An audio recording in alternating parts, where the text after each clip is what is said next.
the protection of Allah is one. The least of them, that is the believers, is entitled to grant protection that is binding for all of them. The believers are each other's allies to the exclusion of other people. آگے number 16 and those who will obey us among the Jews will have help and equality, neither shall they. یعنی ان الفاظ پہ غور کریں کہ مدینہ کے تمام باسیوں کو برابر کے حقوق ہیں. اگر ایک کسی کو پناہ دے دیتا ہے تو اس کا مطلب ہے اس کو سب کی پناہ حاصل ہے. اگر ایک پہ کوئی حملہ کرتا ہے تو وہ سارے مدینہ پر حملہ کرتا ہے. کلوز 37 جو تھا اس کا 37B، اس میں یعنی مسلمان یہودیوں کے وفادار ہوں گے اور یہودی مسلمانوں کے وفادار ہوں گے. آج کل نیشن سٹیٹ جو ہے اس کا کیا تصور ہے؟ یہی تصور ہے نا. اب ہندوستان میں جو مسلمان رہتے ہیں وہ سعودی عرب یا ایران یا ملیشیا یا کسی مسلمان ملک کے وفادار تو نہیں، وہ تو انڈیا کی حکومت کے وفادار ہیں. اور حکومت کہتی ہے کہ جب تک تم ہمارے وفادار ہو تمہیں برابری حاصل ہونی چاہیے. یہ 1500 سال پہلے، 1500 سال پہلے نبی کریم نے یہ اصول جو تھے وہ اسٹیبلش کیے تھے. Article 44 of the constitution. اور مسلمان اور یہودی دونوں جو ہیں ایک دوسرے کی مدد کریں گے اگر مدینہ پر حملہ ہو. ایکچولی لفظ یثرب ہے جو مدینہ کا اصل نام تھا، میں مدینہ کا لفظ استعمال کر رہا ہوں. یعنی کوئی حملہ کرے گا تو دونوں مسلمان اور یہودی جو ہیں مل کر اس کا مقابلہ کریں گے اور ان کو اس جگہ سے نکالیں گے. اور آرٹیکل 47 میں لکھا کہ یہ معاہدہ جو ہے وہ ان کے لیے نہیں جو اس کی خلاف ورزی کریں گے. And one shall have security, تحفظ حاصل ہوگا ان کو whether one goes out to a campaign or remains in Medina, or else it will be an oppression and the breach of the covenant. میں آپ کو آج کل کے زمانے کی مثال دیتا ہوں. لوگ یہاں آتے ہیں تو وہ برطانوی شہریت لیتے ہیں.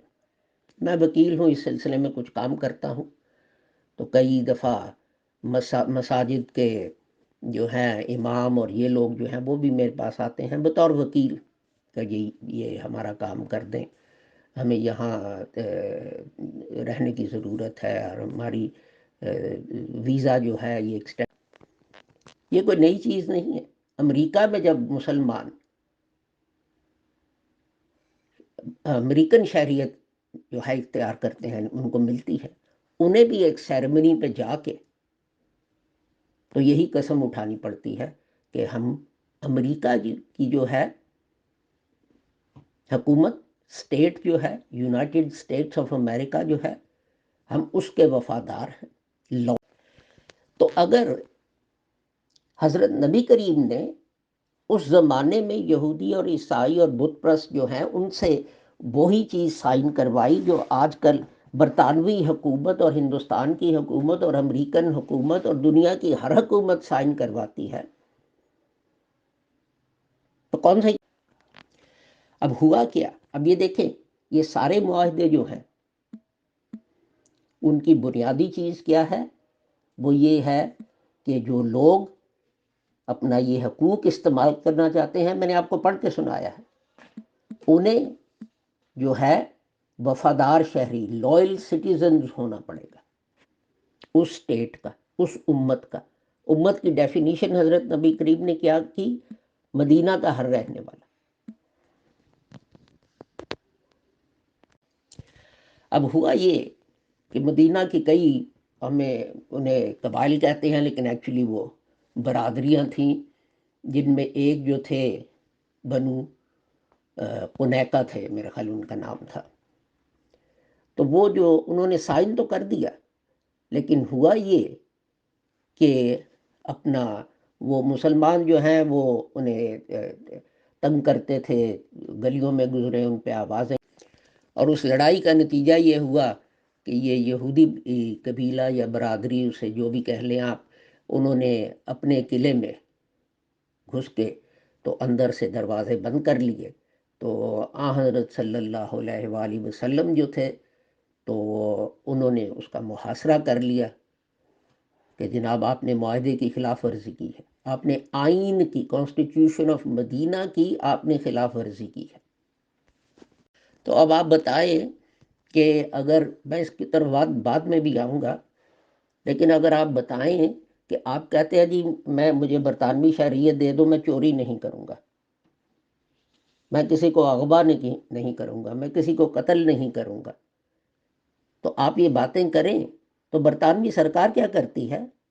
ملکہ آپ کو گودی میں بٹھا کے چائے پلاتی ہے، یا پولیس آپ کو پکڑ کے لے جاتی ہے اور آپ کو ملک بدر کر دیتے ہیں یا جیل بھیج دیتے ہیں.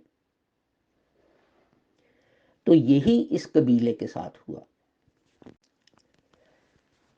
آخر میں انہوں نے حضرت سے کہا کہ جناب ہم کے لیے، تو اس کے بعد یہ ہوا کہ جنہوں نے وعدہ خلافی نہیں بھی کی تھی یہودیوں کی برادریز اور فیملیز نے، ان کے دل میں مسلمانوں کے خلاف کدورت جو تھی وہ بہت بڑھ گئی. اور ایک دوسری برادری تھی بنو نذیر، تو انہوں نے کیا کیا کہ باوجود کہ انہوں نے تو ان چیزوں کا نتیجہ یہ تھا کہ ایک تو مدینے کا جو تھا نظام وہ گڑبڑ ہوتا تھا، وہاں بدامنی پھیلتی تھی، اور دوسرا یہ کہ حضرت کو پتا تھا کہ قریش جو ہیں وہ مدینے پر حملے کی تیاری کر رہے ہیں، اور جب بدر کے موقع پر انہوں نے حملہ کیا مدینے پر تو بنو نذیر جو تھے وہ انہیں اپنا انفارمیشن دیتے تھے، معلومات پہنچاتے تھے مسلمان کتنے ہیں. تو اس پر جنگ احد کے بعد جو ہے حضرت جو ہیں انہوں نے فیصلہ کیا کہ اپنا یہ بہت مشکل ہو گیا ان لوگوں کو اپنا یہاں. اب آپ بتائیں کہ برطانیہ میں جو ہے ٹریزن کا قانون، اس کی سزا تو موت ہے. امریکہ میں ٹریزن کا قانون جو ہے اس کی سزا موت ہے. انڈیا میں ٹریزن کا قانون جو ہے اس کی سزا موت ہے. تو حضرت صلی اللہ علیہ وآلہ وسلم پر الزام کیوں کہ اگر انہوں نے زندہ سلامت جو ہیں اس قبیلے کو، اس برادری کو اپنا باہر بھیج دیا مدینے سے کہ ہمیں آپ پر اعتبار نہیں، ہماری سیکیورٹی مخدوش ہے. سیکیورٹی کے نام پر تو حکومتیں کیا کیا کرتی ہیں. سیکیورٹی کے نام پر تو امریکن جو ہے بے گناہ لوگوں کو اٹھا کے لے گئے، ان کو گوانٹانامو بے میں رکھا. صاف کہتے ہیں ہمارے پاس اتنے شواہد نہیں کہ ان پہ مقدمہ چلائیں، لیکن یہ ہے ٹیررسٹ. اگر آپ کے پاس شواہد نہیں ہے کہ ان پہ مقدمہ چلائیں تو پھر وہ ٹیررسٹ کیسے ہیں؟ آپ نے خود ہی بنا لیے نا آپ کے لیے. اور اس کے بعد ایک واقعہ ہوا بنو قریظہ کا جس پہ سب سے زیادہ اعتراض کیا جاتا ہے. اس پہ یہ تھا کہ انہوں نے بھی یہی کیا کہ ایک موقع پہ اپنا جنگ احزاب میں لگا کہ مسلمانوں کو شکست ہو جائے گی، اس لیے کہ سارا جو تھا عرب وہ اٹھایا تھا، اب مسلمان ان کا مقابلہ نہیں کر سکتے تھے. تو بنو قریظہ نے یہ سوچا کہ ہم ان آیات میں خدا تعالیٰ نے جو مدینہ کے رہنے والے یہودی تھے تو ان کی جو ہے جو وہ کرتے تھے وہ بیان کیے ہیں. اب بات یہ ہے، اب سوال یہ ہے کہ بنو قریظہ اگر قریش کے ساتھ ساز باز نہیں کرتے رہے تھے، مسلمانوں کے دشمنوں کے ساتھ ساز باز نہیں کرتے رہے تھے، تو انہوں نے مدینے میں جا کے حضرت کے گلے کیوں نہ ملے کہ جناب دیکھیں مدینہ میں سارے رہنے والے ایک امت ہیں اور آج اس امت کو فتح ہو گئی دشمنوں کے خلاف.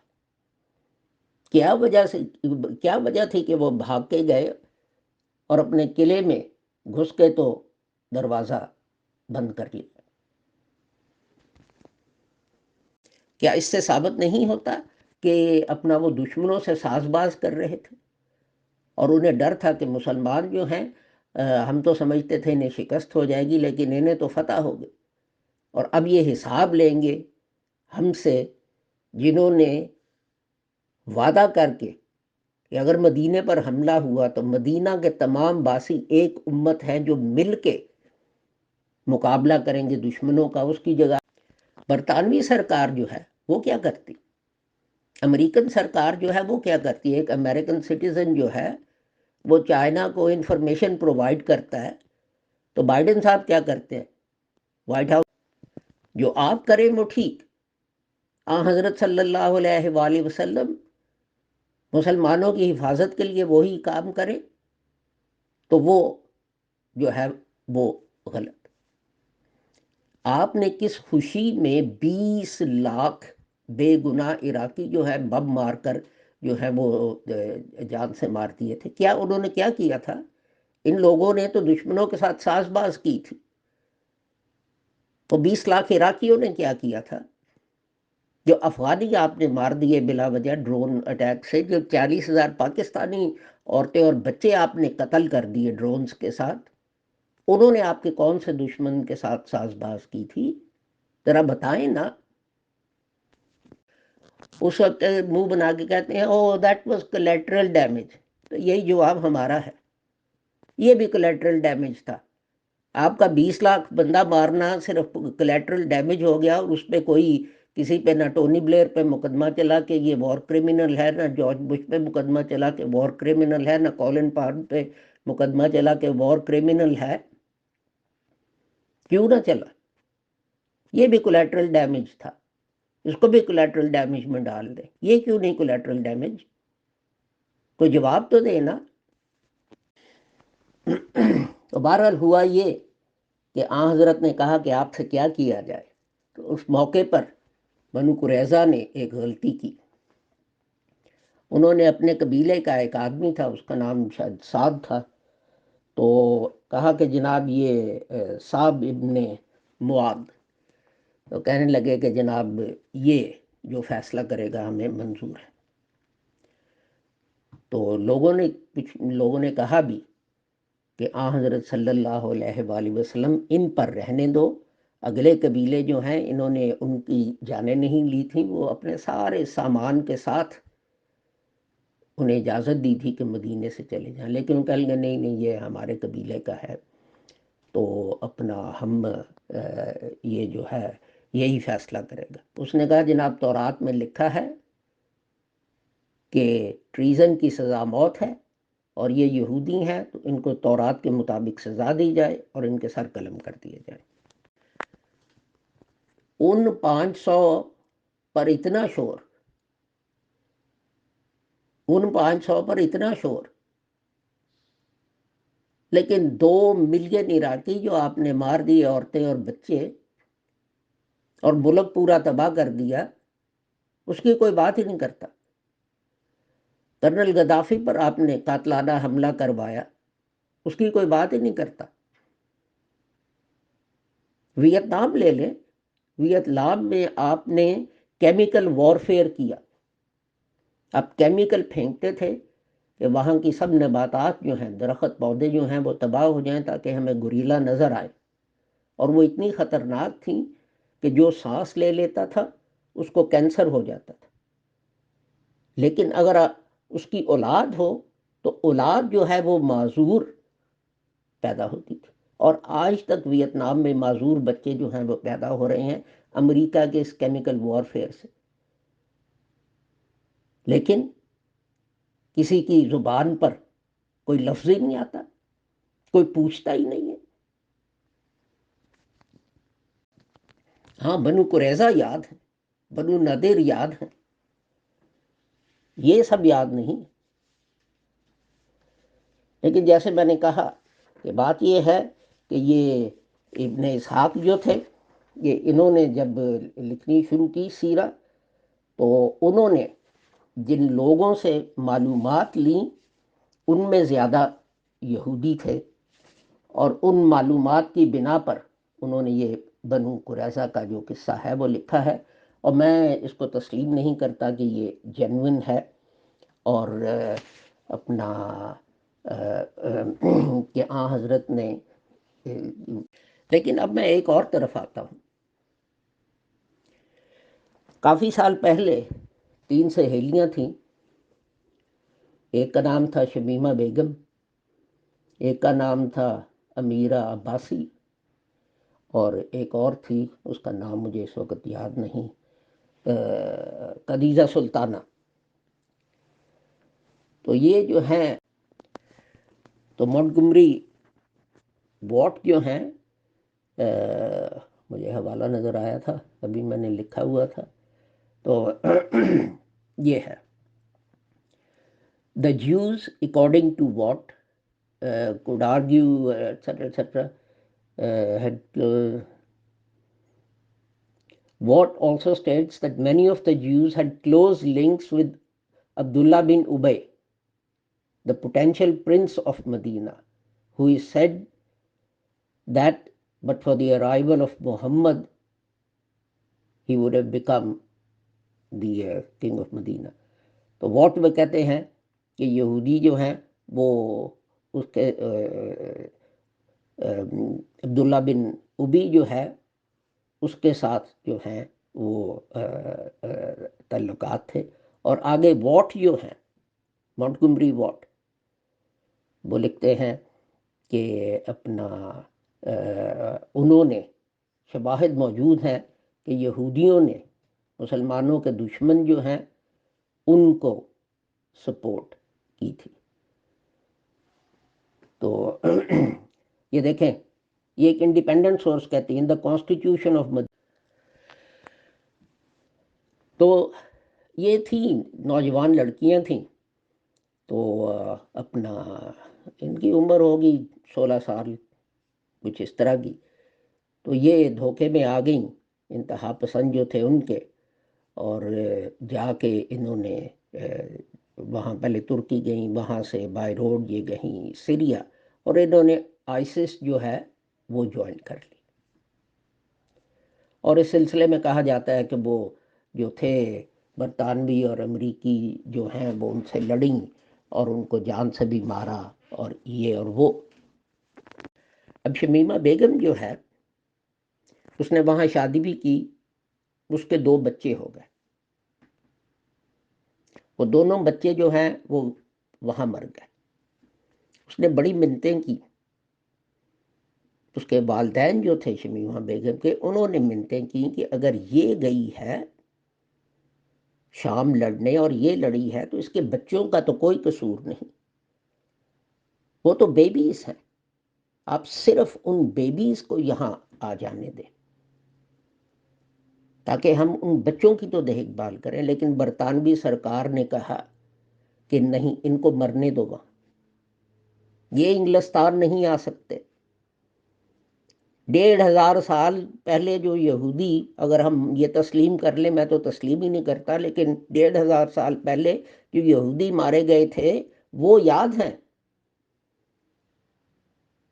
لیکن شمیمہ بیگم کے جو، بلکہ میں آپ کو ایک بات بتاؤں دلچسپ جو شاید آپ کو پتہ نہ ہو، کہ ایک ہے اپنا، اسے کہتے ہیں برٹش نیشنلٹی ایکٹ 1981،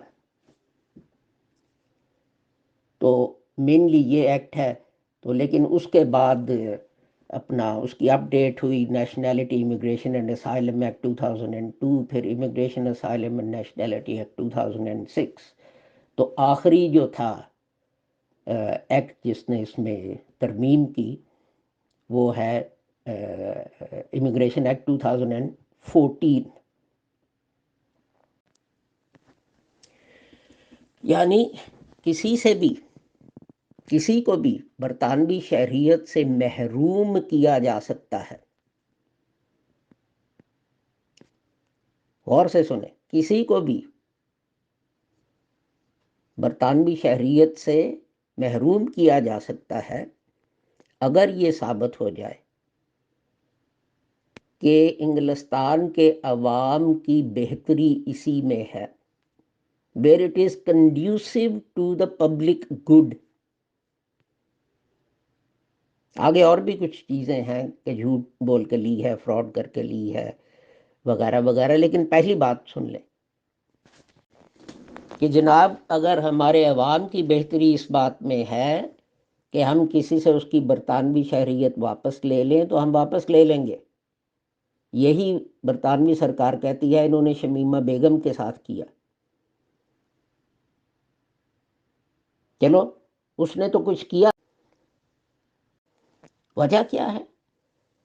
وجہ یہ ہے کہ ایک مسلمان جو ہے اس کا پسینہ تو چھوڑیں، اس کے خون کی بھی کوئی قدر اور وقت جو ہے وہ نہیں آج زمانے میں. اور جس کے ذمہ دار ہم خود ہیں. ہم نے خود اپنے آپ کو ذلیل کیا. تو آپ خود تو خدا تعالیٰ کا شکر ادا کرتے ہیں کہ اس نے ان فوجیوں کے سر پر اپنا سایہ رکھا جنہوں نے اپنا 20 لاکھ مسلمان عراق میں اور پتہ نہیں کتنے جو ہیں افغانستان میں اور پاکستان میں قتل کر دیے. تو پھر آپ کے خون جو ہے اس کی وقت کیا ہوگی؟ ذرا مجھے بتا دینا. اپنا مقابلہ حضرت معاویہ سے کرے. جب حضرت معاویہ رضی اللہ تعالیٰ اور حضرت عمر رضی اللہ تعالیٰ کے درمیان خانہ جنگی شروع ہوئی تو قیصر جو تھا اس نے حضرت معاویہ کو پیغام بھیجا کہ ہم دونوں مل جاتے ہیں، اتحادی بن جاتے ہیں، میری فوج جو ہے وہ بھی تمہارے ساتھ ہوتی ہے. دونوں مل گئے تو علی کو شکست دینا بہت آسان ہو جائے گا. اور ایک دفعہ علی کو شکست ہو گئی تو اس کے کچھ علاقے میں لے لوں گا، کچھ علاقے تم رکھنا، اور اس کا جو ہے اور کچھ جو ہے مال غنیمت وغیرہ وہ بھی. تو حضرت معاویہ نے جواب دیا کہ اگر تم نے قیصر کو جواب دیا اگر تم نے علی کی طرف آنکھ اٹھا کر دیکھا نا تو پتہ تم کیا دیکھو گے کہ معاویہ علی کی فوج کا ادنا سپاہی بن کے تمہارے خلاف لڑ رہا ہے. اس لیے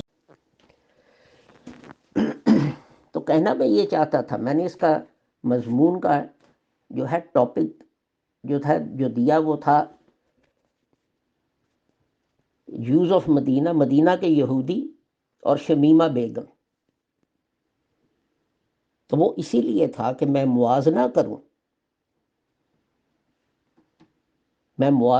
اور یہ حضرت صلی اللہ علیہ وآلہ وسلم اور مسلمان جو ہیں ان پہ بہت کرٹیسزم کی جاتی ہے کہ دیکھو جی آپ کے نبی کیسے تھے، اپنا اس قبیلے کو مدینے سے نکال دیا، اس قبیلے کو مدینے سے نکال دیا. ان لوگ جیسے میں نے عرض کیا گوانٹانامو بے میں مسلمان پڑے ہیں. وہ وہاں کیوں پڑے ہیں؟ جی یہ دہشت گرد ہیں. دہشت گرد ہے تو آپ ان پہ مقدمہ چلائیں.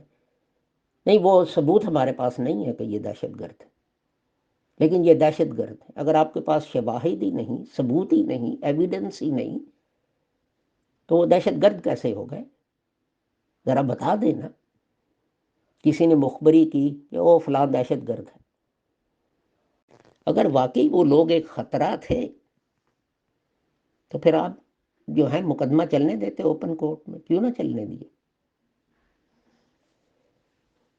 تو لیکن سب سے بڑی دکھ کی بات یہ ہے کہ مسلمان خود اور یہی چیز اور یہی جو ہے اس پہ سب مسلمان قسم اٹھاتے ہیں، برطانوی شہریت لیتے ہیں، مولوی نام کے ساتھ ہو یا مولانا ہو یا حافظ ہو یا جو بھی ہو. امریکن اور اتحادی فوجیں جنہوں نے عراق پر حملہ کیا، پہلی عراق کی جنگ تھی، پیسے کس نے دیے تھے؟ سعودی عرب نے. تو جب ہم ایک دوسرے کے گلے کاٹ رہے ہیں تو دوسروں کو کیا ضرورت ہے؟ لیکن بہرحال یہ میں پہلے بھی ایک لیکچر میں کہہ چکا ہوں جہاں میں میر صادق اور میر جعفر ان لوگوں کا ذکر کیا تھا کہ نظام ٹھیک ہے اسٹوپڈ ہے.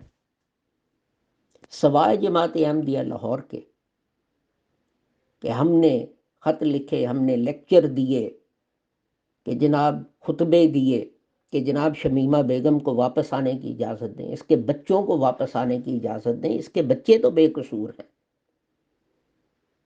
ان کا کیا قصور ہے کہ ان کو تڑپ تڑپ کے مارا جا رہا ہے شام میں؟